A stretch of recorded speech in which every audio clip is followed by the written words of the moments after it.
There's a patch of desert on the Horn of Africa, roughly the size of the U.S. state of New Jersey, where something happens that happens nowhere else on Earth. American soldiers and Chinese soldiers live just a few miles apart, close enough to watch each other, close enough to listen in. Two superpowers who spend every other day of the year circling each other across the Pacific, competing over Taiwan, over trade, over the future of the entire planet. And here, they're practically neighbors, sharing the same slice of sand. Now add French warships, Japanese aircraft, a rotating cast of European navies, all packed into one country that has no oil, no tech industry, barely 1 million people, and a name most people can't even pronounce. So here's the question I want you to hold on to. Why would the most powerful and most hostile militaries on Earth all agree to camp side by side in the same tiny country? And what happens the day one of them decides they don't want to share anymore?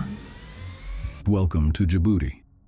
To understand why Djibouti matters, forget the armies for a second and just look at a map. Djibouti sits at the bottom of the Red Sea, right beside a narrow bottleneck of water called the Bab el-Mandeb Strait. The name is commonly translated as the Gate of Tears. And it earns it, because this is one of the busiest and most fragile choke points on the planet. If you're a cargo ship carrying goods from Asia to Europe, this is your route. Across the Indian Ocean, up through the Bab el-Mandeb into the Red Sea, and through the Suez Canal into the Mediterranean. It's the express lane of global trade. A huge share of the world's shipping squeezes through this one narrow gap, along with a massive amount of the oil and gas that keeps Europe and Asia running. And here's the thing about narrow gaps like this. They're incredibly easy to strangle. A narrow water strait that someone could block to hold the whole world hostage. What does that remind me of? Sound familiar? Ah, right. You don't have to imagine what a blockade might look like, because there's a live example right now on the other side of the Arabian Peninsula. The Strait of Hormuz, the gateway for a fifth of the world's oil, has become a pressure point that Iran repeatedly blocks and where it even attacks ships outright. When that happens, oil prices spike, shipping companies panic, and the master negotiator in the White House makes angry posts and empty threats again, because he just doesn't have the cards. One narrow strip of water at which Iran can hold the whole world by the balls. Now picture that same nightmare playing out at the Bab el-Mandeb, the other gate the world's trade depends on. That is exactly the scenario these superpowers are terrified of. And it's not hypothetical. In recent years, Houthi rebels in Yemen, right across the water, have fired missiles and drones at commercial ships passing through, forcing vessels to reroute all the way around. Africa at enormous cost, so whoever sits next to this gate can protect it, or, in the wrong hands, choke it, and Djibouti is sitting right on top of it. But there's a second reason this desert is worth so much. Look at the neighbors: Somalia, Yemen, Sudan, some of the most volatile places on Earth, all a short flight away. That makes Djibouti the perfect launch pad for chasing pirates, striking terrorists, and evacuating civilians when a country next door falls apart. A front row seat to global trade, and a front row seat to the world's hottest conflict zones, in one stable, safe little country that happens to be very willing to rent out space, which is how the strangest military neighborhood on Earth got built. But first, let's look how all of this started. The one who never left. The first military here wasn't invited. It was already there. Djibouti was a French colony, and when it finally won independence in 1977, France didn't pack up and leave. It signed defense agreements and simply stayed. To this day, France keeps around 1,500 troops here, one of its largest overseas deployments anywhere in the world. And here's how you know this real estate is worth fighting for. Over the last few years, France has been humiliated across Africa. Kicked out of Mali, then Niger, then Burkina Faso, then Chad, its influence collapsing country by country. But Djibouti, France is clinging on with everything it's got. When you're losing your grip on an entire continent, you don't let go of the one piece that matters most. So far, so normal. A former colonial power keeping a base in its old territory. That's textbook. Nobody blinks, but that's where normal ends. The advertisement. After 9/11, the United States needed a base close to the Middle East and East Africa, so in 2002, it started leasing a scrubby facility from the French called Camp Lemonnier and turned it into the only permanent American military base on the entire African continent. Today, it holds several thousand personnel. It's the command center for U.S. operations across the region, surveillance flights, drone strikes, counterterrorism missions against groups like Al-Shabaab and Al-Qaeda in the Arabian Peninsula. peninsula, but the base did something bigger than any single mission. It sent a message to the rest of the world. It proved that Djibouti would happily host a giant foreign army, sign a long lease, and stay rock-solid stable while doing it. Camp Lemonnier was, in effect, a billboard advertising Djibouti to every ambitious power on Earth. And the biggest, most ambitious customer of all was watching very, very closely. The neighbor nobody expected.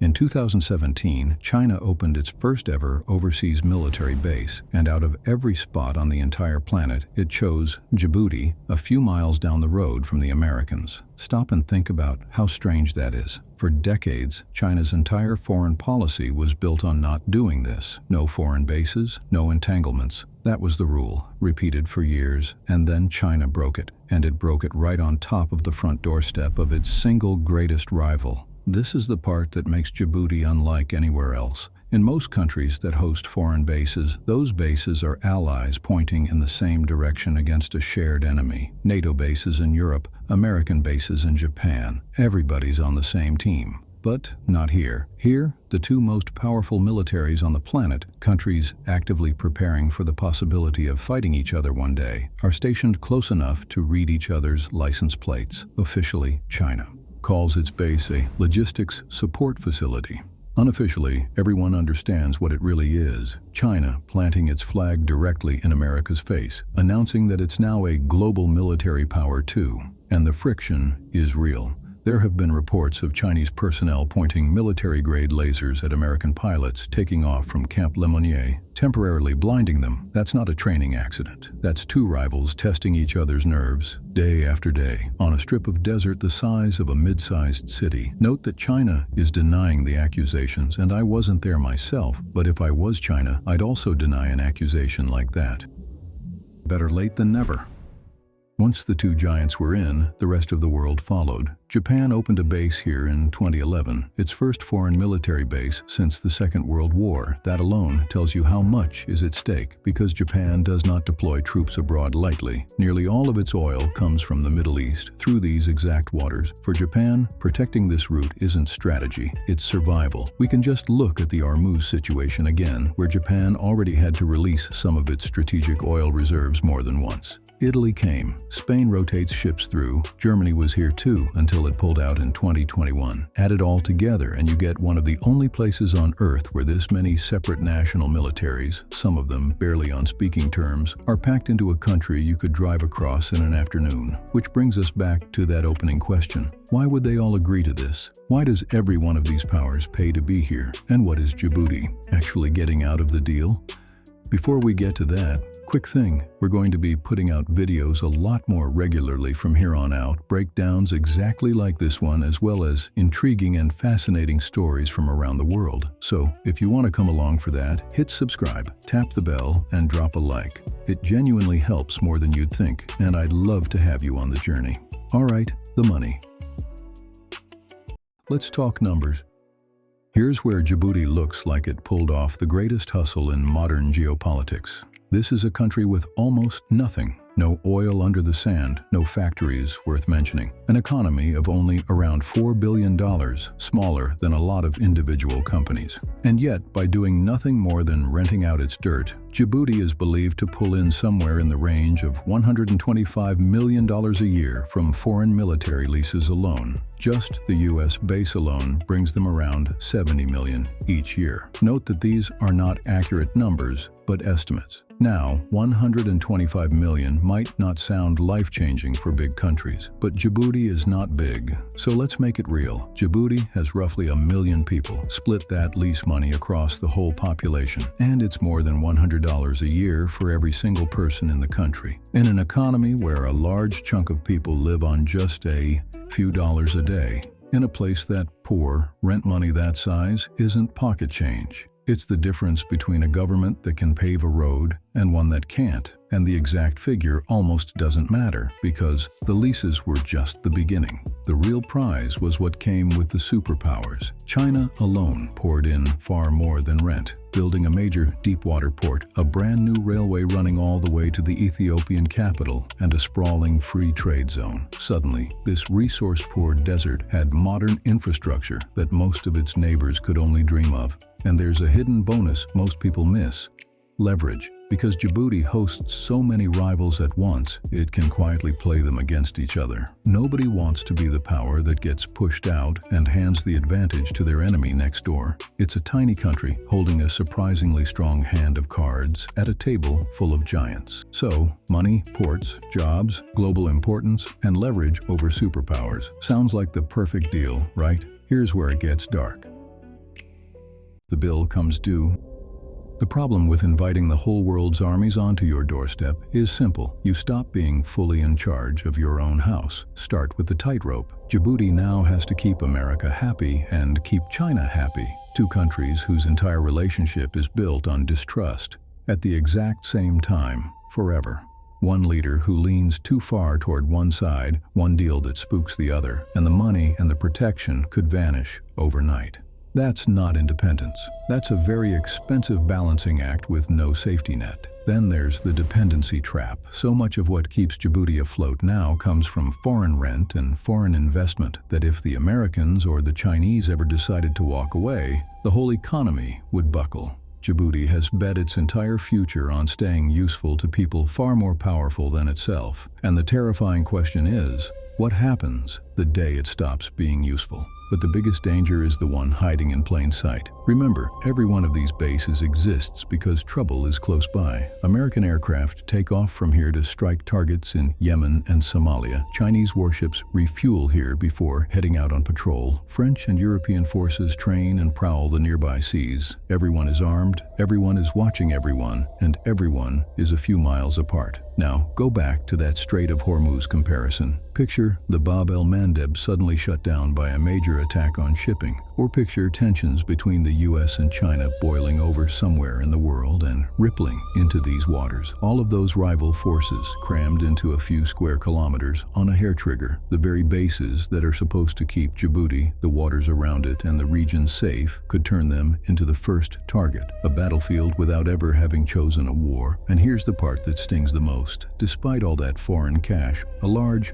share of ordinary Djiboutians still live in poverty. Because let's face it, the $100 per person was just a theoretical number. As always, the money doesn't reach people directly, and it definitely doesn't reach every citizen equally. The gleaming ports and the shiny infrastructure serve the bases and the elite far more than they serve the average family. So you have to ask the uncomfortable question, who is all of this really for? So how does this end?